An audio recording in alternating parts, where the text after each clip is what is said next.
this is where it becomes a little trickier in terms of the psychology. Let's talk about the physical first. So physically, we only grab things in one way, right? As humans, fingers and then thumb around it. It can be a knife, right? So grabbing it the same way. You can be grabbing someone's shirt. If someone grabs your wrist, they grab it in the same exact way. So if you understand the physics of a grab, you understand how to take care of that grab and to disarm whatever the person may be holding on to. Generally speaking, for disarms, you try to get off to the side, you try to grab that hand, and then you strip the weapon against the thumb. So that is your basic disarm.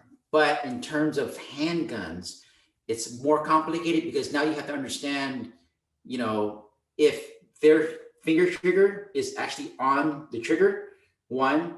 Two, you have to look at their body language and their eyes. Because if they look like someone that doesn't want to shoot you, odds are, right, if you do this, you're going to scare them and they may just pull the trigger. They may just want your wallet, whatever it is they're trying to take from you, right? Whereas if you see someone that looks stone cold and that you think they're going to shoot you, then it's kind of like a 50-50 chance of, hey, do I take the chance of not trying to disarm them?